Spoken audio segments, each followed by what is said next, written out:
passes understanding. Unsearchable joy, and I will follow you.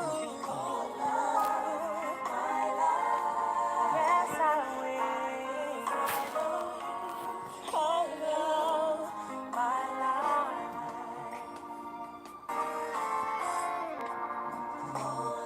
Come with a broken heart, pouring it out to you. This is my offering. Oh, what an awesome sacrifice, in spite of who I am. What an awesome God you have been to me. You gave me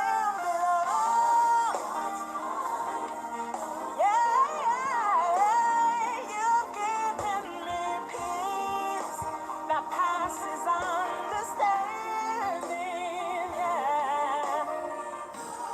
Unsearchable joy, I will follow you. Yes, I will follow my life. Ever since I met you, my life has changed, and I will follow you all of my life. You've given me love, yes, you did. That passes understanding. You give me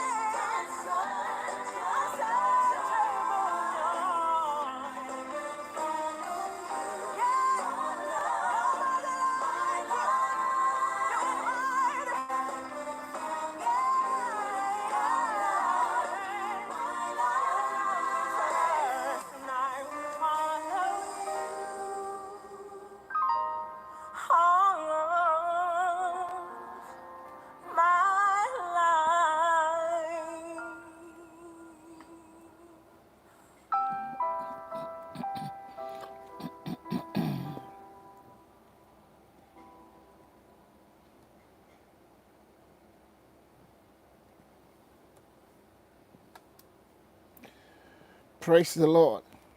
Welcome to Bible Challenge again today. We're going to read from the book of First Samuel. First Samuel chapter number 1. Bible here says there was a certain man from Ramathaim in Zuphite, from the hill country of Ephraim, whose name was Elkanah, son of Jeroham, the son of Elihu, the son of Tohu, the son of Zuph, an Ephraimite. He had 2 wives. One was called Hannah, the other Peninnah. Peninnah had children, but Hannah had none. Year after year, this man went up from his town to worship and sacrifice to the Lord Almighty at Shiloh, where Hophni and Phinehas, the 2 sons of Eli, were priests of the Lord. Whenever the day came for Elkanah to sacrifice, he would give portions of the meat to his wife, Peninnah, and to all her sons and daughters. But to Hannah he gave a double portion, because he loved her, and the Lord had closed her womb. Because the Lord had closed Hannah's womb, her rival kept provoking her in order to irritate her. This went on year after year. Whenever Hannah went up to the house of the Lord, her rival provoked her till she wept and could not eat. Her husband Elkanah would say to her, Hannah, why are you weeping? Why don't you eat? Why are you downhearted? Don't I mean more to you than 10 sons? Once, when they had finished eating and drinking in Shiloh, Hannah stood up. Now Eli, the priest, was sitting on his chair by the doorpost of the Lord's house. In her deep anguish, Hannah prayed to the Lord, weeping bitterly.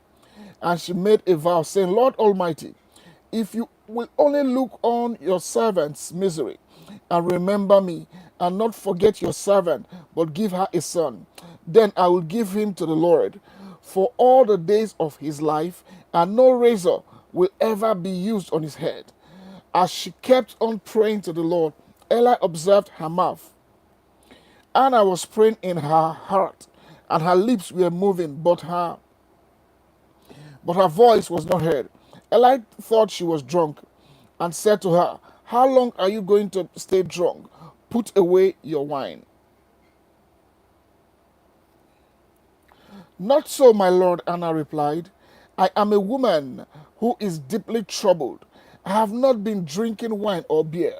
I was pouring out my soul to the Lord. Do not take your servant for a wicked woman. I have been praying here out of my great anguish and grief. Eli answered, Go in peace, and may the God of Israel grant you what you have asked of him. She said, May your servant find favor in your eyes. Then she went her way and ate something, and her face was no longer downcast. Early the morning, Early the next morning, they arose and worshipped before the Lord, and then went back to their home at Ramah. Elkanah made love to his wife Anna, and the Lord remembered her.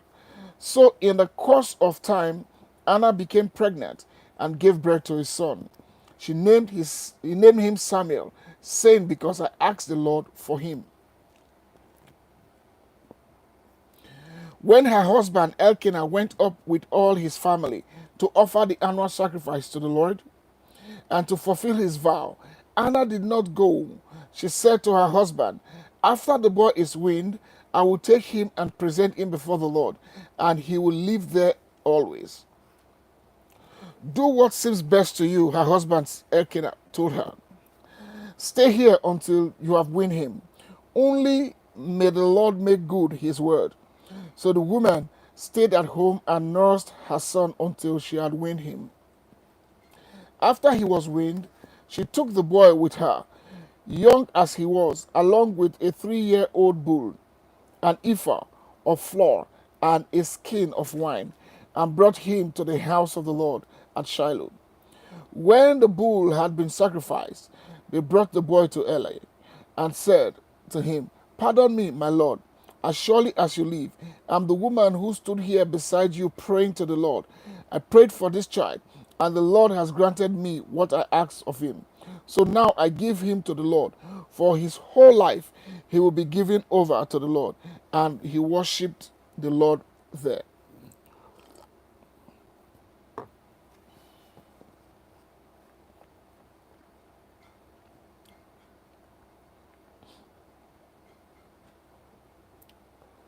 Chapter 2. Then Anna prayed and said, My heart rejoices in the Lord. In the Lord my horn is lifted high. My mouth boasts over my enemies. For I delight in your deliverance. There's no one holy like the Lord. There is no one besides you. There's no rock like our God. Do not keep talking so proudly, or let your mouth speak such arrogance, for the Lord is a God who knows, and by him deeds are weighed. The bows of the warriors are broken, but those who stumbled are armed with strength. Those who were full hire themselves out for food, but those who were hungry are hungry no more. She who was barren has borne 7 children, but she who has had many sons pines away. The Lord brings death and makes alive. He brings down to the grave and raises up. The Lord sends poverty and wealth. He humbles and he exalts. He raises the poor from the dust and lifts the needy from the ash heap. He sits them with princes and has them inherit a throne of honor. For the foundations of the earth are the Lord's. On them he has set the world. He will guard the feet of his faithful servants, but the wicked will be silenced in place of darkness. It is not by strength that one prevails. Those who oppose the Lord will be broken. The Most High will thunder from heaven. The Lord will judge the ends of the earth. He will give strength to his king and exalt the horn of his anointed. Then Elkanah went home to Ramah, but the boy ministered before the Lord under Eli the priest. Eli's sons were scoundrels. They had no regard for the Lord.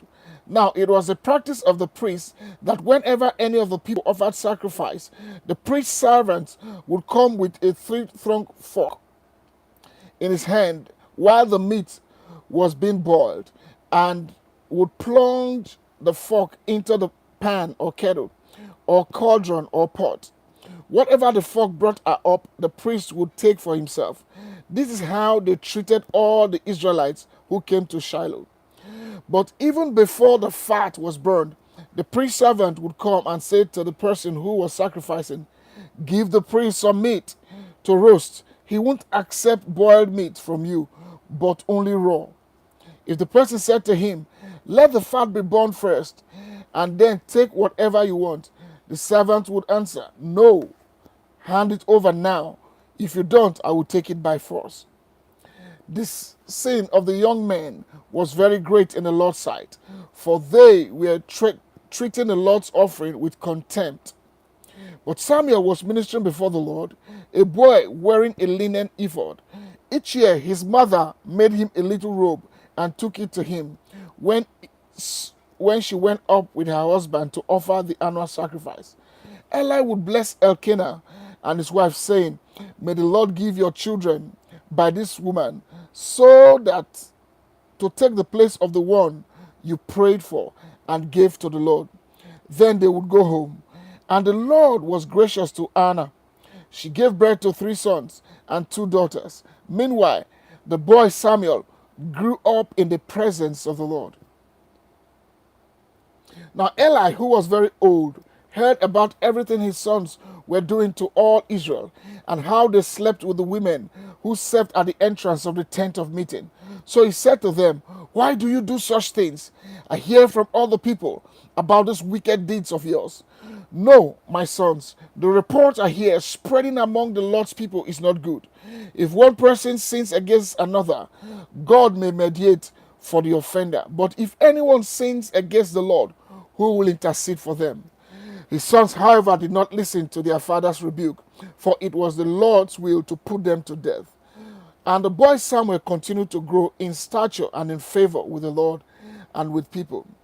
Now a man of God came to Eli and said to him, "This is what the Lord says.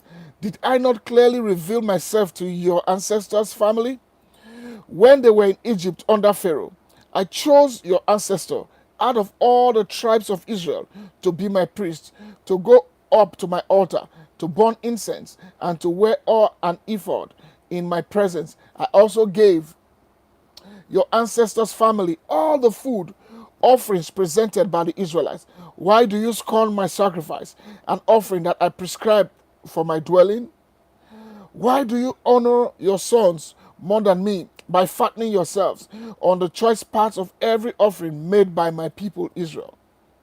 Therefore the Lord, the God of Israel, declares, I promised that members of your family would minister before me forever. But now the Lord declares, far be it from me. Those who honor me, I will honor, but those who despise me, I will disdain. The time is coming when I will cut short your strength and the strength of your priestly house, so that no one in it will reach old age, and you will see distress in my dwelling. Although good will be done to Israel, no one in your family line will ever reach old age. Every one of you that I do not cut off from serving at my altar, I will spare only to destroy. Your sight and sap your strength, and all your descendants will die in the prime of life. And what happens to your 2 sons, Hophni and Phinehas, will be a sign to you. They will both die on the same day. I will raise up for myself a faithful priest who will do according to what is in my heart and my mind, I will firmly establish his priestly house, and they will minister before my anointed one always. Then everyone left in your family line will come and bow down before him for a piece of silver and a loaf of bread and plead, appoint me to some priestly office so I can have food to eat.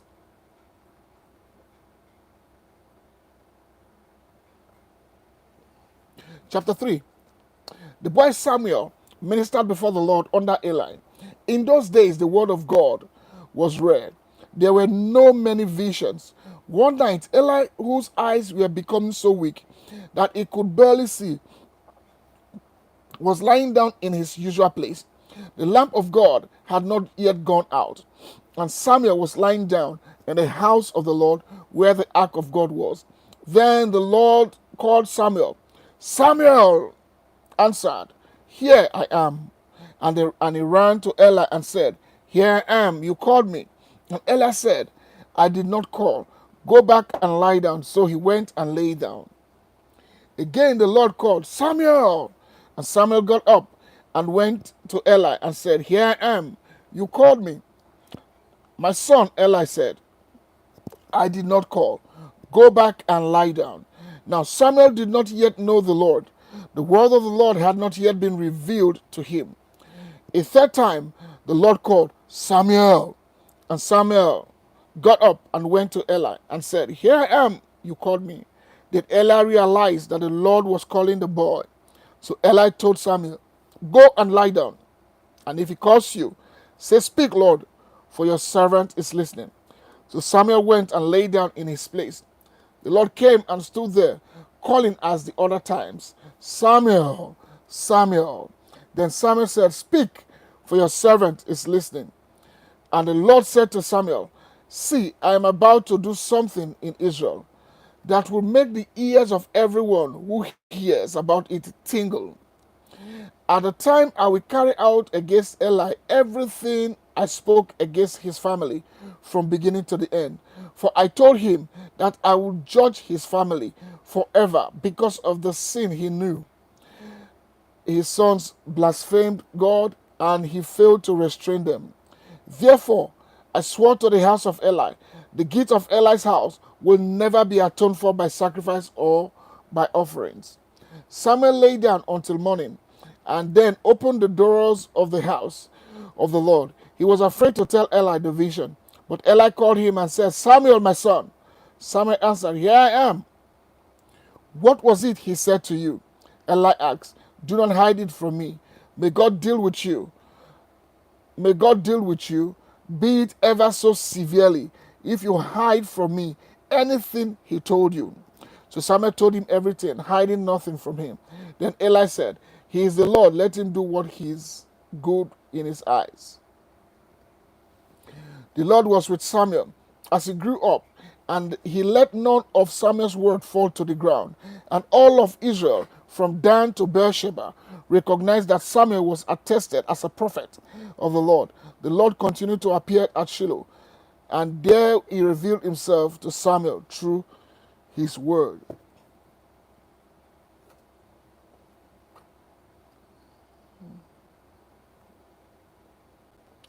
Chapter 4.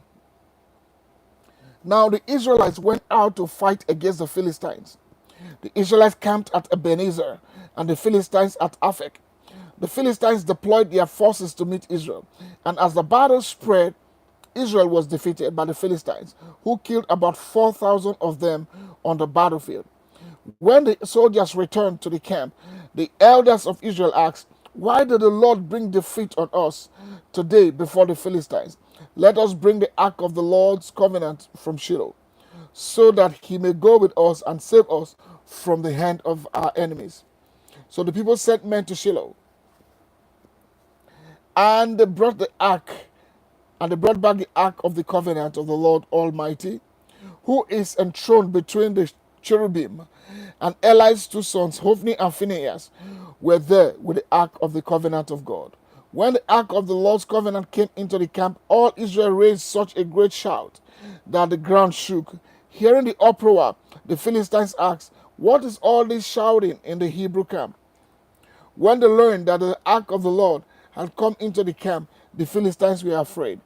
A, a god has come into camp. They said, no, no, nothing like this has ever happened before. We are doomed. Who will deliver us from the hand of these mighty gods? They are the gods who struck the Egyptians with all kinds of plagues in the wilderness. Be strong, Philistines. Be men, or you will be subject to the Hebrews, as they have been to you. Be men and fight. So the Philistines fought, and the Israelites were defeated, and every man fled to his tent. The slaughter was very great. Israel lost 32,000 foot soldiers. The ark of God was captured, and Eli's two sons, Hophni and Phinehas, died. That same day, a Benjamite ran from the battle line and went to Shiloh, and his clothes torn and dust on his head. When he arrived, there was Eli sitting on his chair by the side of the road watching, because his heart feared for the ark of God. When the men entered the town and told what had happened, the whole town sent up a cry. Eli heard the outcry. He asked, what is the meaning of this uproar? The man hurried over to Eli, who was 98 years old and whose eyes had failed so that he could not see. He told Eli, I have just come from the battle line. I fled from it this very day. Eli asked, what happened, my son? The man who brought the news replied, Israel fled before the Philistines, and the army has suffered a heavy loss. Also, your two sons, Hophni and Phinehas, are dead, and the ark of God has been captured. When he mentioned the ark of God, Eli fell backwards off his chair by the side of the gate. His neck was broken, and he died, for he was an old man and was very heavy. He had led Israel 42 years. His daughter-in-law, the wife of Phinehas, was pregnant and near the time of delivery. When she heard the news that the ark of God had been captured and that her father-in-law had and her husband were dead, she went into labor and gave birth, but was overcome by her labor pains. As she was dying, the woman attending her said, don't despair. You have given birth to a son.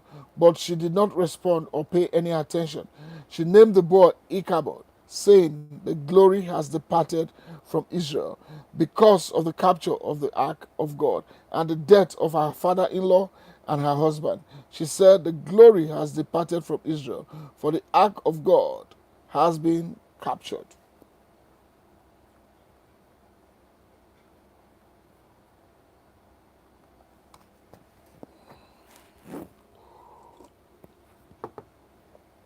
Chapter 5. After the Philistines had captured the ark of God, they took it from Ebenezer to Ashdod. Then they carried the ark into Dagon's temple and set it beside Dagon. When the people of Ashdod rose early the next day, there was Dagon falling on his face on the ground before the ark of the Lord. They took Dagon and put him back in his place. But the following morning, when they rose, there was Dagon falling on his face on the ground before the ark of the Lord. His head and hands had been broken off and were lying on the threshold. Only his body remained.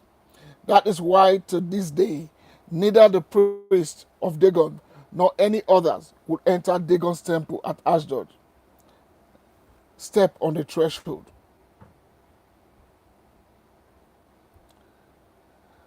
The Lord's hand was heavy on the people of Ashdod and its vicinity. He brought devastation on them and afflicted them with tumors.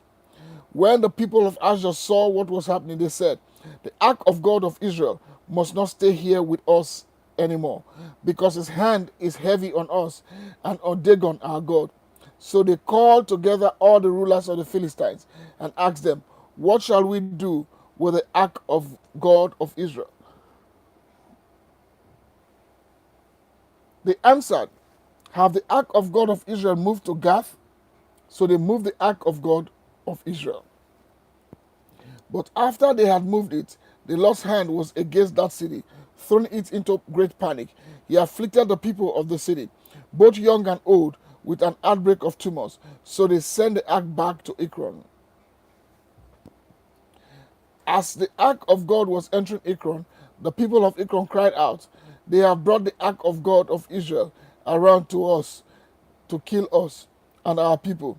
So they called together all the rulers of the Philistines and said, Send the ark of God of Israel away. Let it go back to its own place, or it will kill us and our people. For death had filled the city with panic. God's hand was very heavy on it. Those who did not die were afflicted with tumors, and the outcry of the city went up to heaven. Praise the Lord.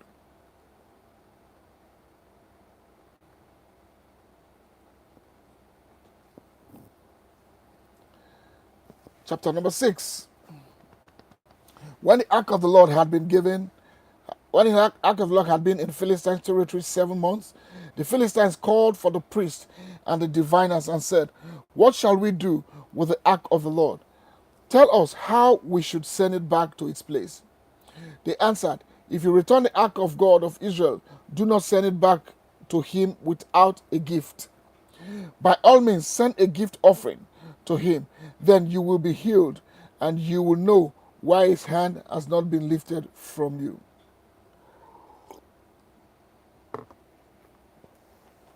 The Philistines asked, What guilt offering should we send to him? They replied, 5 goat tumors and 5 goat rats, according to the number of Philistine rulers, because the same plague has struck both you and your rulers. Make models of tumors and of rats and that are destroying the country, and give glory to Israel's God.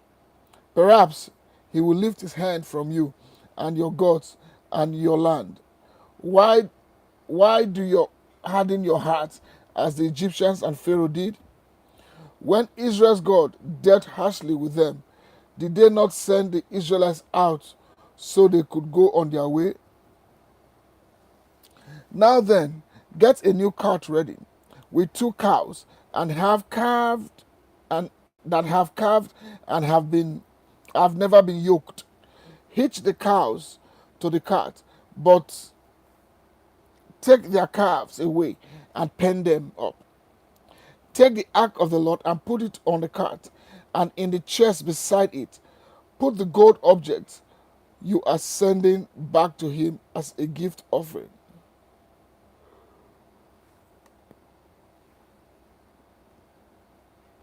Send it on its way, but keep watching it, for it goes up to its own territory towards Beth Shemesh. Then the Lord has brought this great disaster on us. But if it does not go, then we know that it was not his hand that struck us, but what happened is by chance.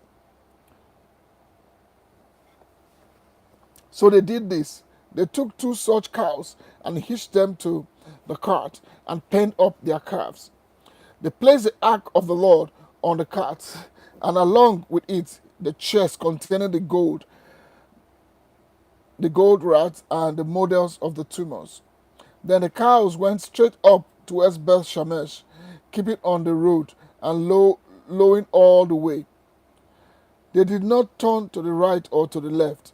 The rulers of the Philistines followed them as far as the border of Beth Shemesh.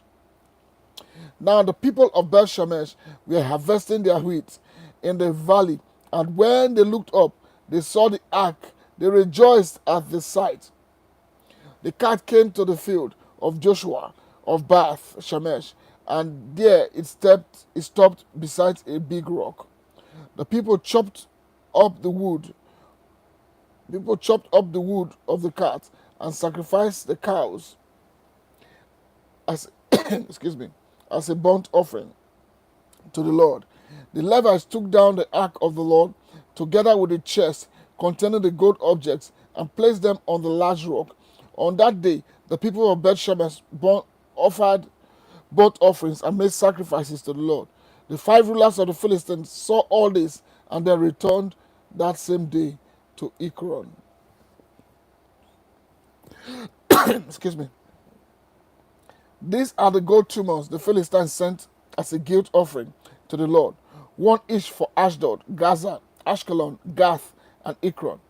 And the number of the gold rats, according to the number of Philistines' towns, belonging to the 5 rulers.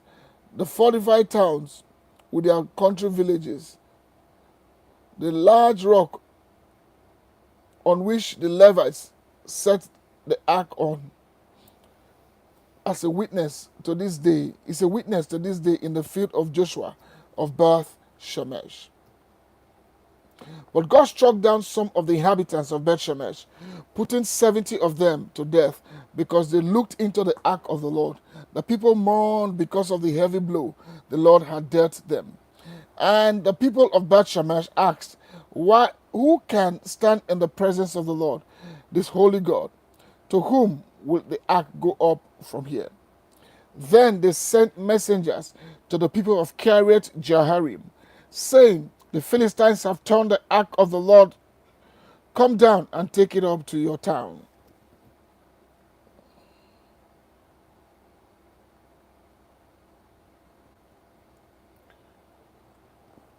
So the men of Kiriath Jearim came and took up the ark of the Lord. They brought it to Abinadab's house on the hill and consecrated Eleazar, his son, to guard the ark of the Lord.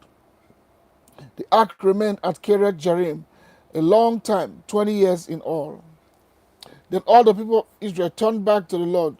So Samuel said to all the Israelites, if you are returning to the Lord with all your heart, then rid yourselves of the foreign gods and the Ashtorites, and commit yourselves to the Lord and serve him only.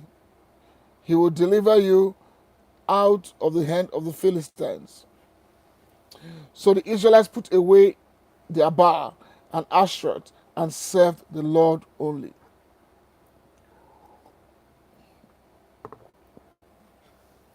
Then Samuel said, assemble all Israel at Mizpah, and I will intercede with the Lord for you. When they had assembled at Mizpah, they drew water and poured it out before the Lord. On that day they fasted, and there they confessed, we have sinned against the Lord. Now Samuel was serving as leader of Israel at Mizpah. When the Philistines heard that Israel had assembled at Mizpah, the rulers of the Philistines came to attack them. When the Israelites heard of it, they were afraid because of the Philistines. They did to Samuel. They said to Samuel, do not stop crying out to the Lord our God for us, that he may rescue us from the hand of the Philistines. Then Samuel took a suckling lamb and sacrificed it as a whole burnt offering to the Lord. He cried out to the Lord of Israel, and the Lord answered him. While Samuel was sacrificing the burnt offering, the Philistines drew near to engage Israel in battle. But that day the Lord thundered with loud thunder against the Philistines and threw them into such panic that they were routed before the Israelites. The men of Israel rushed out of Mizpah and pursued the Philistines slaughtering them along the way to a point below Beth-Kar. Then Samuel took a stone and set it up between Mizpah and Shen. He named it Ebenezer, saying, thus far the Lord has helped us. So the Philistines were subdued, and they stopped invading Israel's territory. Throughout Samuel's lifetime, the hand of the Lord was against the Philistines.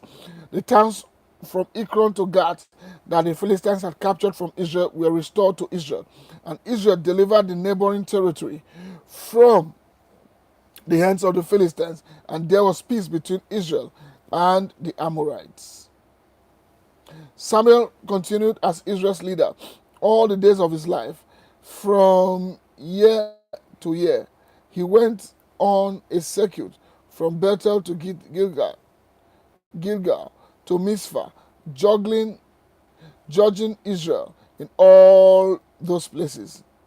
But he always went back to Ramah, where his home was, and where he also had held court for Israel, and he built an altar there to the Lord.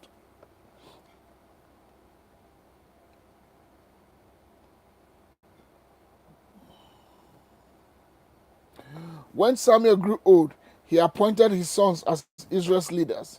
The name of his firstborn was Joel, and the name of his second was Abijah.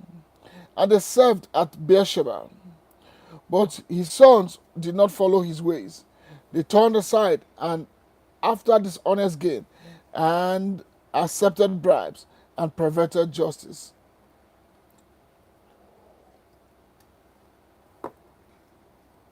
So all the leaders of Israel gathered together and came to Samuel at Ramah. They said to him, "You are old, and your sons do not follow your ways. Now appoint a king to lead us, as such all the other nations have." But when they said, "Give us a king to lead us," this displeased Samuel. So he prayed to the Lord, and the Lord told him, "Listen to all they have done from the day I brought them up out of Egypt until this day, forsaking me and serving other gods. So they so they are doing to you. Now listen to them, but warn them solemnly, and let them know that the king you will reign over them will claim as his right." Samuel told all the words of the Lord to the people who were asking him for a king. He said, "This is what the king who will reign over you will claim as his right. He will take your sons and make them serve you with his chariots and horses, and they will run in from his chariots. Some he will assign to be commanders of thousands and commanders of fifties, and others to plow his ground and reap his harvest, and still others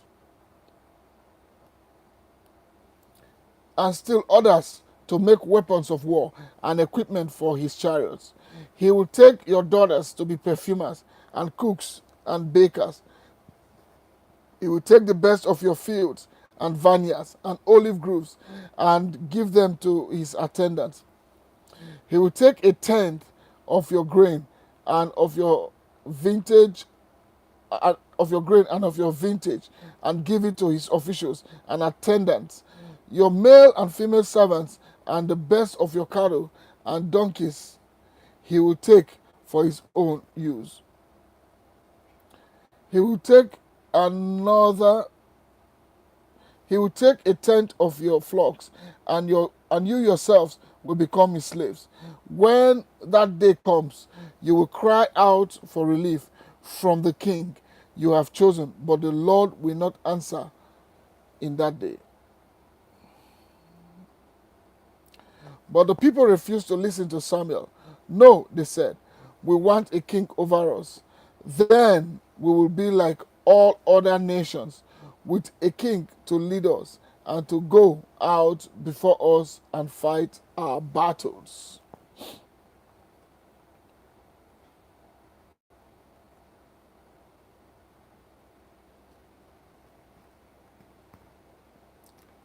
Chapter 9.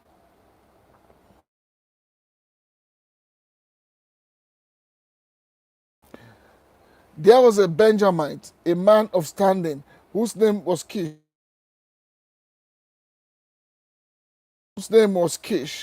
son of Abiel, the son of Zerah, the son of Bechorath, the son of Apia, of Benjamin.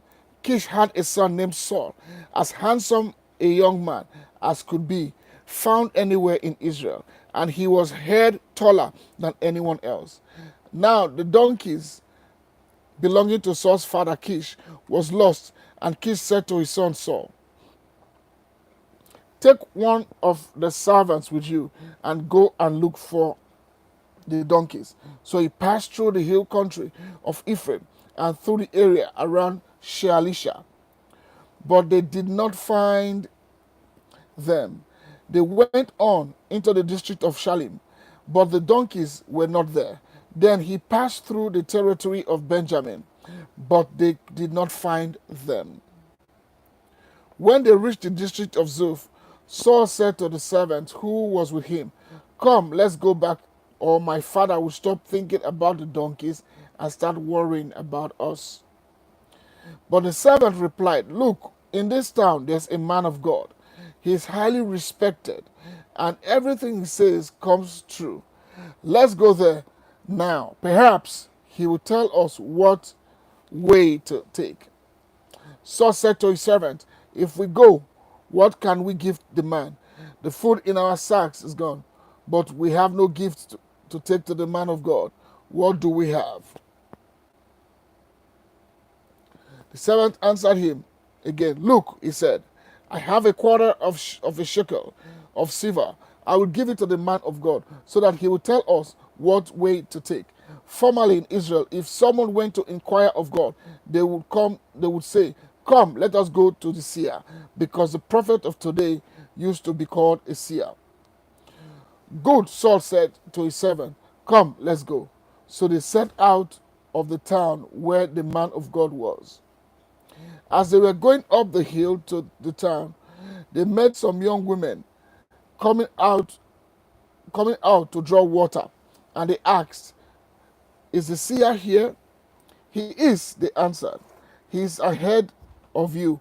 Hurry now. He has just come to town today, for the people have sacrificed at the high place.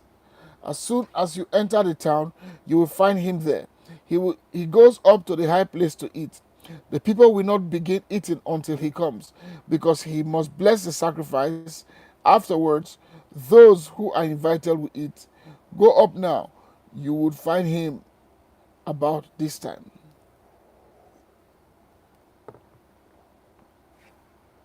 They went up to the town, and as they were entering it, there was Samuel coming towards them on his way up to the high place.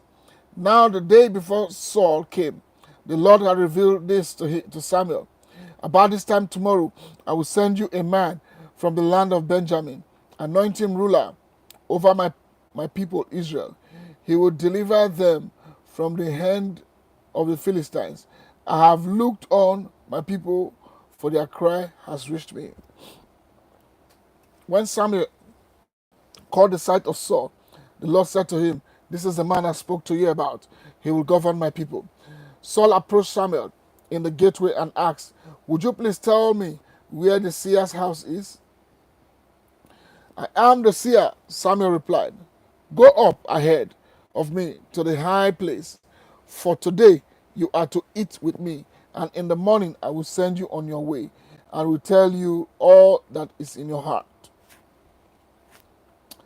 As for the donkeys you lost 3 days ago, do not worry about them.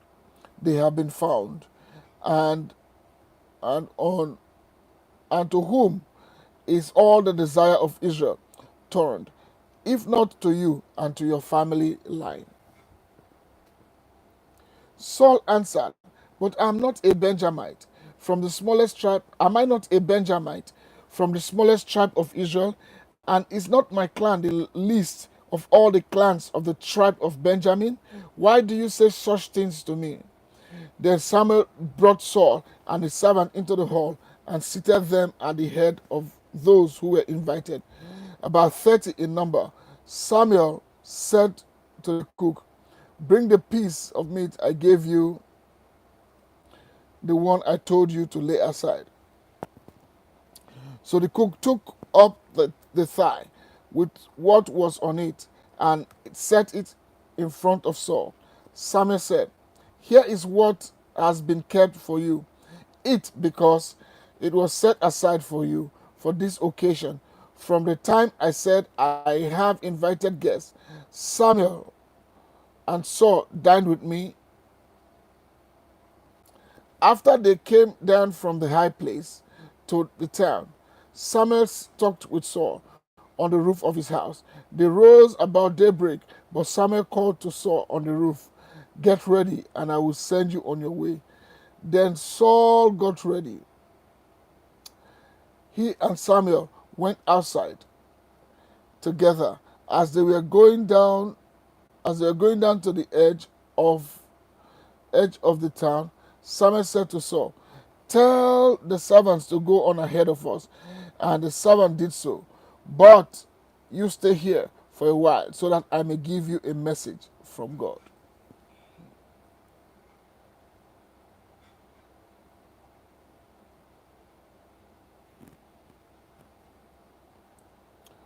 1 Samuel chapter number 10. Then Samuel took a flask of olive oil and poured it on Saul's head and kissed him, saying, Has not the Lord anointed you ruler over his inheritance? When you leave me today, you will meet two men near Rachel's tomb at Zalzah on the border of Benjamin. They will say to you, The donkeys you set out to look for have been found, and now your father has stopped thinking about them and is worried about you. He is asking, What shall I do about my son? Then you will go on from there until you reach the great tree of Tabor. Three men going up to worship God at Bethel will meet you there. One will be carrying 3 young goats, another 3 loaves of bread, and another a skin of wine. They will greet you and offer you 2 loaves of bread, which you will accept from them. After that, you will go to Gibeah of God, where there is Philistine outpost. As you approach the town, you will meet a procession of prophets coming down from the high place with lyres, timbrels, pipes, and harps being played before them. And they will be prophesying. The Spirit of the Lord will come powerfully upon you, and you will prophesy with them, and you will be changed into a different person. Once these signs are fulfilled, do whatever your hand finds to do, for God is with you. Go down ahead of me to Gilgal. I will surely come down to you to sacrifice burnt offerings and fellowship offerings, but you must wait 7 days until I come to you and tell you what you are to do. As Saul turned to leave Samuel, God changed Saul's heart, and all the signs were fulfilled that day. When he and his servants arrived at Gibeah, a procession of prophets met him. The Spirit of God came powerfully upon him, and he joined in their prophesying. When all those who had formerly known him saw him prophesying with the prophets, they asked each other, What is this that happened to the son of Kish? Is Saul also among the prophets? A man who lived there answered, And who is their father?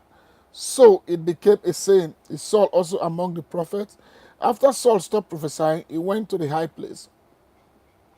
Now Saul's uncle asked him and his servant, Where have you been? Looking for the donkeys, he said. But when we saw they were not to be found, we went to Samuel. Saul's uncle said, Tell me what Samuel said to you. Saul replied, He assured us that the donkeys had been found.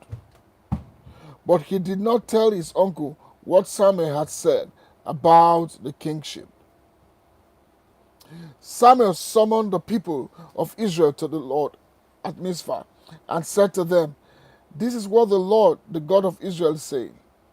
I brought Israel up out of Egypt, and I delivered you from the power of Egypt and all the kingdoms that oppressed you. But you have now rejected your God, who saves you out of your disasters and calamities, and you have said, No, appoint king over us. So now present yourselves before the Lord by your tribes and clans. When Samuel had all Israel come forward by tribes, the tribe of Benjamin was taken by lot. Then he brought forward the tribe of Benjamin, clan by clan, and Matris clan was taken. Finally, Saul, son of Kish, was taken. But when they looked for him, he was not to be found.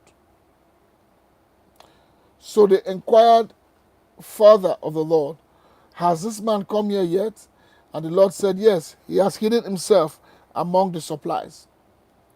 They ran and brought him out, and as he stood among them, he was head taller than any of them. Samuel said to all the people, Don't you see the man the Lord has chosen? There's no like him among all the people. Then the people shouted, Long live the king. Samuel explained to the people, the rights and duties of kingship. He wrote them down on a scroll and deposited it before Saul. Then Samuel dismissed the people to go their own way. Saul also went to his home in Gibeah, accompanied by valiant men whose hearts God had touched. But some scoundrels said, "Who can this fellow save us? How can he save us?" They despised him and brought him no gift, but Saul kept quiet.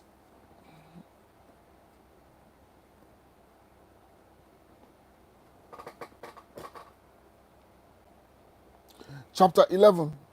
Nahash the Ammonite went up and besieged Jabesh Gilead, and all the men of Jabesh said to him, "Make a treaty with us, and we will be subject to you." But Nahash the Ammonite replied, "I will make a treaty with you only on the condition that I gouge out the right eye of every one of you, and so bring disgrace on all Israel." The elders of Jabesh said to him, "Give us 7 days so we can send messengers throughout Israel. If no one comes to rescue us, we will surrender to you." When the messengers came to Gibeah of Saul and reported these terms to the people, they all wept aloud.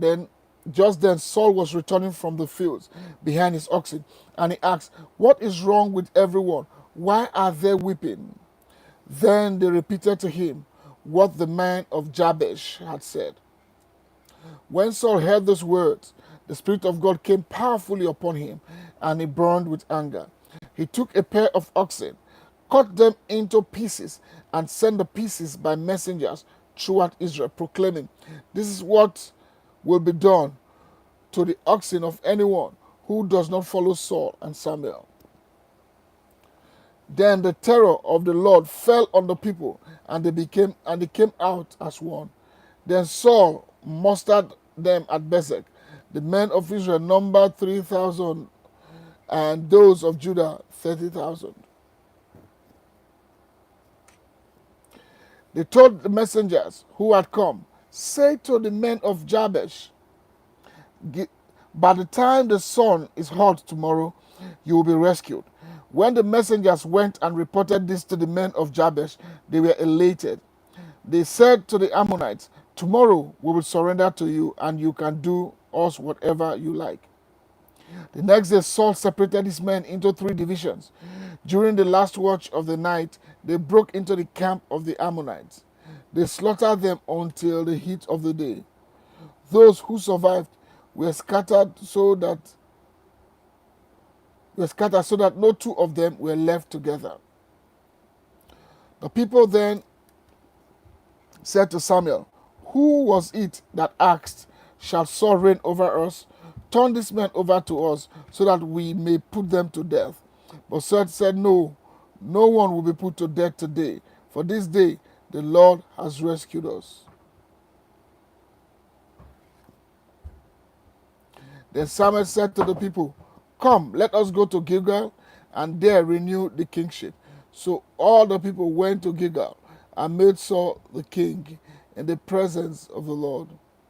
There they sacrificed fellowship offerings before the Lord, and Samuel and all the Israelites held a great celebration.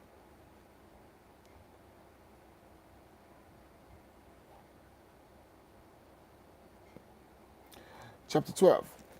Samuel said to all Israel, "I have listened to everything you said to me and have set a king over you. Now you have a king as your leader. As for me, I'm an old and gray man, and my sons are here with you. I have been your leader from my youth until this day. Here I stand, testify against me in the presence of the Lord and his anointed. Whose ox have I taken? Whose donkey have I taken? Whom have I cheated? Whom have I oppressed? From whose hand have I accepted a bribe to make me shut my eyes? If I have done any of these things, I will make it right." "You have not cheated or oppressed us," they replied. "You have not taken anything from anyone's hand." Samuel said to them, "The Lord is witness against you, and also his anointed, is witness this day, that you have not found anything in my hand.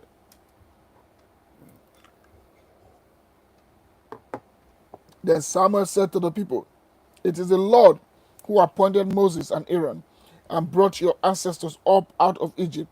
Now then, stand here, because I'm going to confront you with evidence before the Lord as to all the righteous acts performed by the Lord for you and your ancestors. After Jacob entered Egypt, they cried to the Lord, for the Lord they cried to the Lord for help, and the Lord sent Moses and Aaron, who brought our ancestors out of Egypt and settled them in this place.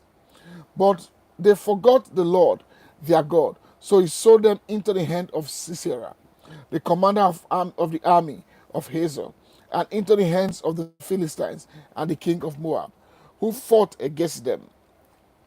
They cried out to the Lord and said, we have sinned, we have forsaken the Lord and served the Baals and the Asherites. But now deliver us from the hands of our enemies, and we will serve you.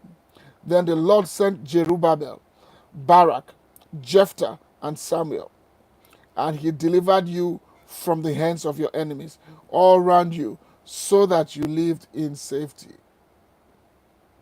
But when you saw that Nahash, king of the Ammonites, was moving against you, you said to me, no, we want a king to rule over us. Even though the Lord your God was your king, now there is here is the king you have chosen, and one you have asked for. See, the Lord has set a king over you. If you fear the Lord and serve and obey him, and do not rebel against his commands, and if both of you and the king who reigns over your fellow, the Lord your God, good. But if you do not obey the Lord, and if you rebel against him, his commands, his hand will be against you, as it was against your ancestors. Now then, stand still and see this great thing the Lord is about to do before your eyes. Is it not wheat harvest now? I will call on the Lord and send thunder and rain, and you realize that an evil thing you did in the eyes of the Lord when you asked for a king. When Samuel called on the Lord, and that same day the Lord sent thunder and rain, so all the people stood in awe of the Lord and of Samuel. The people all said to Samuel, pray to the Lord your God for your servant, so that we will not die. For we have added to all our other sins the evil of asking for a king. Do not be afraid, Samuel replied. You have done all this evil, yet do not turn away from the Lord, but serve the Lord with all your heart. Do not turn away with useless idols. They can do you no good. You can then rescue you. How can they rescue you? Because they are useless. For the sake of his great name, the Lord will not reject his people, because the Lord was pleased to make you his own. As for me, far be it from me that I should sin against the Lord by failing to pay for you. And I will teach you the way that is good and right. And be sure to fear the Lord and serve him faithfully with all your heart. Consider what great things he has done for you. Yet, if you persist in doing evil, both you and your king will perish.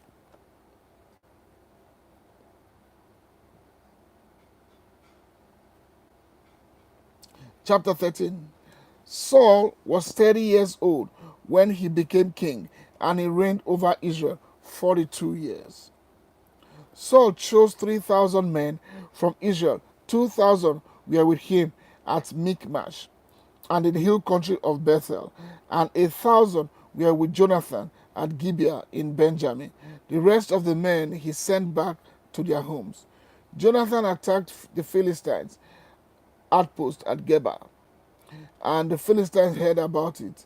Then Saul had the trumpet blown throughout the land and said, let the Hebrews hear. So all Israel heard the news Saul has attacked the Philistine outpost, and now Israel has become obnoxious to the Philistines, and the people were summoned to join Saul at Gilgal.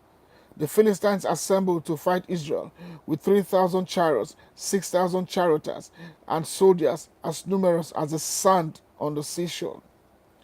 They went up and camped at Michmash, east of Beth Aven. When the Israelites saw that their situation was critical and that their army was hard pressed, they hid in caves and thickets, among the rocks and in pits and cisterns. Some Hebrews even crossed the Jordan to the land of Gad and Gilead. Saul remained at Gilgal, and all the troops with him were quaking with fear. He waited 7 days, the time set by Samuel. But Samuel did not come to Gilgal, and Saul's men began to scatter. So he said, "Bring me the burnt offering and the fellowship offering." And Saul offered up the burnt offerings. Just as he finished making the offering, Samuel arrived, and Saul went out to greet him. "What have you done?" asked Samuel. Saul replied, "When I saw that the men were scattering, and that you did not come at the set time, and the Philistines were assembling in Michmash, I thought, now the Philistines will come down against me at Gilgal, and I have not sought the Lord's favor. So I felt compelled to offer the burnt offerings." "You have done a foolish thing," Samuel said. "You have not kept the command the Lord your God gave you. If you had, he would have established your kingdom over Israel for all time. But now your kingdom will not endure. The Lord has sought out a man after his own heart and appointed him ruler of his people, because you have not kept the Lord's command." And Samuel left Gilgal and went up to Gibeah in Benjamin, and Saul counted the men who were with him. They numbered about 600. Saul and his son Jonathan and the men with him were staying in Gibeah in Benjamin, where the Philistines camped at Michmash. Raiding parties went out from the Philistines' camp in 3 detachments. One turned towards Ophrah in the vicinity of Shur, another towards Beth Horon, and the third towards the borderland overlooking the valley of Zeboyam, facing the wilderness. Not a blacksmith could be found in the whole land of Israel, because the Philistines had said, "Otherwise the Hebrews will make swords or spears." So all went down to Philistines to have their plow points, mattocks, axes, and sickles sharpened. The price was 2/3 of a shekel for sharpening plow points and mattocks, and 1/3 of a shekel for sharpening forks and axes and reporting goads. So on the day of the battle, not a soldier with Saul and Jonathan had a sword or spear in his hand. Only Saul and his son Jonathan had them. 14. One day, Jonathan, son of Saul, said to his young armor-bearer, "Come, let's go over to the Philistines' outpost on the other side." But he did not tell his father. Saul was staying on the outskirts of Gibeah and under a pomegranate tree in Migron. With him were about 600 men, among whom was Ahijah, who was wearing an ephod. He was a son of Ichabod, brother Ahitub, son of Phinehas, son of Eli, and Lord's priest in Shiloh. No one was aware that Jonathan had left. One on each side of the pass that Jonathan intended to cross to reach the Philistine outpost was a cliff. One was called Bozez, and the other Senir. One cliff stood to the north towards Michmash, and the other to the south towards Geba. Jonathan said to his young armor-bearer, "Come, let us go over to the outpost of those uncircumcised men. Perhaps the Lord will act in our behalf. Nothing can hinder the Lord from serving, whether by many or by few. Do all that you have in mind, His armor bearer said, "Go ahead, I'm with you, heart and soul." Jonathan said, "Come on then, we will cross over towards them and let them see us. If they say to us, 'Wait there until we come to you,' we will stay where we are and not go up to them. But if they say, 'Come up to us,' we will climb up, because they will be our sign that the Lord has given them into our hands." So both of them showed themselves to the Philistines' outpost. "Look," said the Philistines, "the Hebrews are crawling out of the holes they were hiding in." The men of the outpost shouted to Jonathan and his armor bearer, "Come up to us and we will teach you a lesson." So Jonathan said to his armor bearer, "Climb up after me. The Lord has given them into the hand of Israel." Jonathan climbed up, using his hand and feet, with his armor bearer right behind him. The Philistines fell before Jonathan, and his armor bearer followed and killed behind him. In that first attack, Jonathan and his armor bearer killed some 20 men in an area of about half an acre. Then panic struck the whole army, those in the camp and field, and those in the outposts and raiding parties. And the ground shook. It was a panic sent by God. Saul's lookout at Gibeah in Benjamin saw the army melting away in all directions. Then Saul said to the men who were with him, "Muster the forces and see who has left us." When they did it, it was Jonathan and his armor bearer who was not there. Then Saul to Ahijah, "Bring the ark of God." At the time, it was with Israel. While Saul was taken to the priest, the tumult in the Philistines' camp increased more and more. So Saul said to the priest, "Withdraw your hand." Then Saul and his men assembled and went to the battle. They found the Philistines in total confusion, striking each other with their swords. Those Hebrews who had previously been with the Philistines and had gone up with them on their to their camp went over to the Israelites who were with Saul and Jonathan. When all the Israelites who had hidden in the hill country, Ephraim, heard that the Philistines were on the run, they joined the battle in hot pursuit. So on that day, the Lord saved Israel, and the battle moved on beyond Bath Aven. Now the Israelites were in distress that day because Saul had bound the people under an oath, saying, "Curse be anyone who eats food before evening comes, before I have avenged myself on my enemies." No, so none of the troops tasted food. The entire army entered the woods, and there was honey on the ground. When they went into the woods, they saw the honey oozing out, yet no one put his hand to his mouth, because they feared the oath. But Jonathan had not heard that his father had bound the people with the oath. So he reached out the end of his staff that was in his hand and dipped it into the honeycomb. He raised his hand to his mouth, and his eyes brightened. Then one of the soldiers then one of the soldiers told him, "Your father bound the army under a strict oath, saying, 'Cursed be anyone who eats food today.' That is why the men are faint." Jonathan said, "My father has made trouble for this country. See how my eyes brightened when I tasted a little of this honey. How much better it would have been if the men had eaten today some of the plunder they took from the enemies. Would not be slaughter of the Philistines." That day, after the Israelites had struck down the Philistines from Michmash to Ajalon, they were exhausted.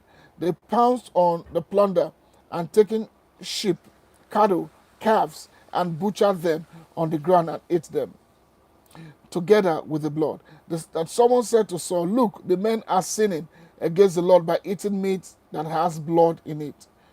"You have broken faith," he said. "Roll a large stone over here at once." Then he said, "Go out among the men and tell them, 'Each of you, bring me your cattle and sheep and slaughter them here and eat them. Do not sin against the Lord by eating meat with blood still in it.'" So everyone brought his ox that night and slaughtered it there. Then Saul built an altar to the Lord. It was the first time he had done this. Saul said, "Let us go down and pursue the Philistines by night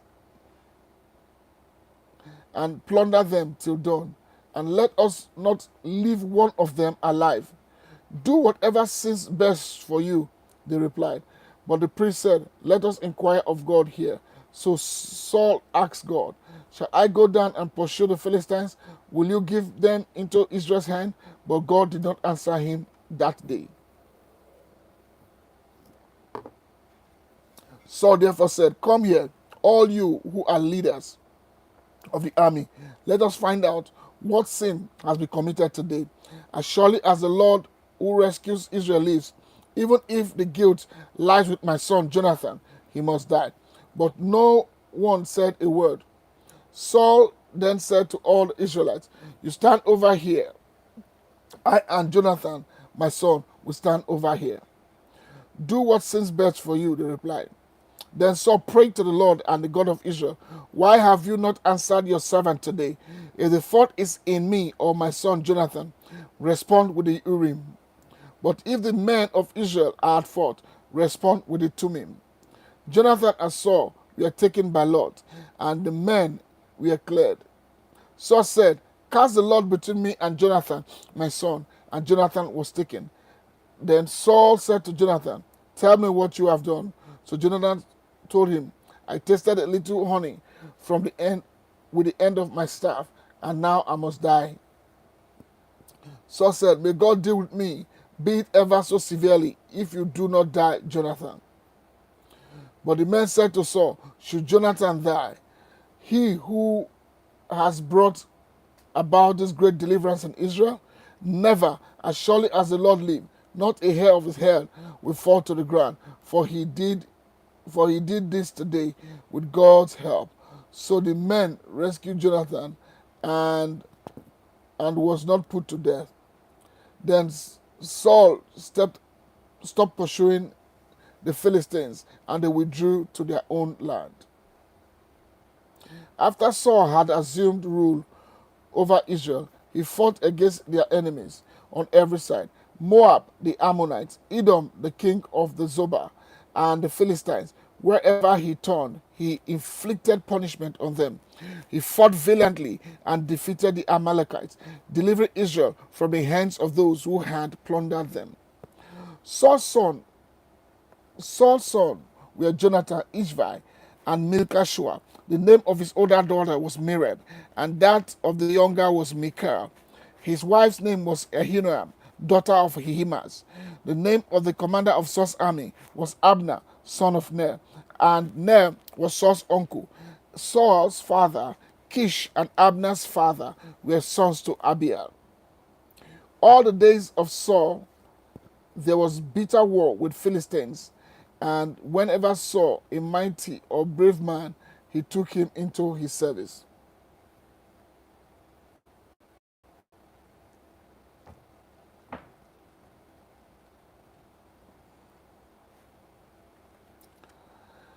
Chapter 15, and the last for today. Samuel said to Saul, "I am the one the Lord sent to anoint you king over this people Israel. So listen now to the message from the Lord. This is what the Lord Almighty says: I will punish the Amalekites for what they did to Israel when they waylaid them as they came up from Egypt. Now go attack the Amalekites and totally destroy all that belongs to them. Do not spare them. Put to death men and women, children and infants, cattle and sheep, camels and donkeys." So Saul summoned the men and mustered them to Telaim, 200,000 foot soldiers and 10,000 from Judah. Saul went to the city of Amalek and set an ambush in the ravine. Then he said to the Kenites, "Go away, leave the Amalekites, so that I do not destroy you along with them." So you showed kindness to all the Israelites when they came out of Egypt. So the Kenites moved away from the Amalekites. Then Saul attacked the Amalekites all the way from Havilah to Shur, near the eastern border of Egypt. He took Agag, king of the Amalekites, alive, and his people. He totally destroyed with the sword. But Saul and the army spared Agag and the best of the sheep and cattle, the fat calves, the lambs, everything that was good. These were un- these were they were unwilling to destroy completely, but everything that was despised and weak they totally destroyed. Then the word of the Lord came to Samuel. I regret that I have made Saul king because he has turned away from me and has not carried out my instructions. Samuel was very angry, and he cried out to the Lord all that night. Early in the morning, Samuel got up and went to meet Saul. But he was told Saul has gone to Carmel. There he has set up a monument in his own honor and has turned and gone on down to Gilgal. When Samuel reached him, Saul said, "The Lord bless you. I have carried out the Lord's instructions." But Samuel said, "What then is this bleating of sheep in my ears? What is this lowing of cattle that I hear?" Saul said, "The soldiers brought them from the Amalekites. They spared the best of the sheep and cattle to sacrifice to the Lord your God, but we totally destroyed the rest." "Enough," Samuel said to Saul. "Let me tell you what the Lord said to me last night." "Tell me," Saul said. Samuel said, "Although you were once small in your own eyes, did you not become the head of the tribes of Israel? The Lord anointed you over Israel, and he sent you on a mission, saying, 'Go and destroy those wicked people, the Amalekites, stage war against them until you have wiped them out.' Why did you not obey the Lord? Why did you pounce on the plunder and do evil in the eyes of the Lord?" "But I did obey the Lord," Saul said. "I went on the mission the Lord assigned me. I completely destroyed the Amalekites and brought back Agag their king. The soldiers took sheep and cattle from the plunder, the best of what was devoted to God, in order to sacrifice them to the Lord your God at Gilgal." But Samuel replied, "Does the Lord delight in burnt offerings and sacrifices as much as in obeying the Lord? To obey is better than sacrifice, and to heed is better than the fat of rams. For rebellion is like the sin of divination, and arrogance like the evil of idolatry.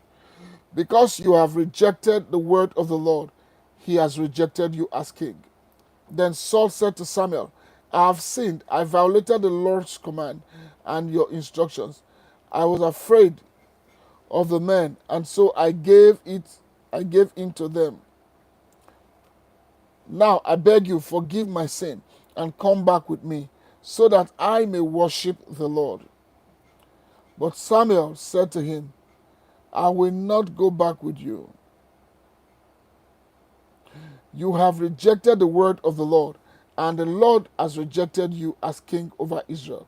As Samuel turned to leave, Saul caught hold of the hem of his robe, and it tore. Samuel said to him, "The Lord has torn the kingdom of Israel from you today and has given it to one of your neighbors, to one better than you. He who is the glory of Israel does not lie or change his mind, for he is not a human being that he should change his mind." Excuse me. Saul replied, "I have sinned, but please honor me before the elders of my people and before Israel. Come back with me so that I may worship the Lord your God." So Samuel went back with Saul, and Saul worshipped the Lord. Then Samuel said, "Bring me Agag, king of the Amalekites." Agag came to him in chains, and he thought, "Surely the bitterness of death is past." But Samuel said, "As your sword has made women childless, so will your mother be childless among women." And Samuel put Agag to death before the Lord at Gilgal. Then Samuel left for Ramah, but Saul went up to his home in Gibeah of Saul. Until the day Samuel died, he did not go to see Saul again. though Samuel mourned for him, and the Lord regretted that he had made Saul king over Israel. Praise the Lord. It's been a great time out tonight. It's been a pleasure having all of you come online to hear the reading for this Bible challenge. We'll continue again tomorrow. We have come to the end for today. God bless you, and stay tuned and stay connected. God has a plan for you.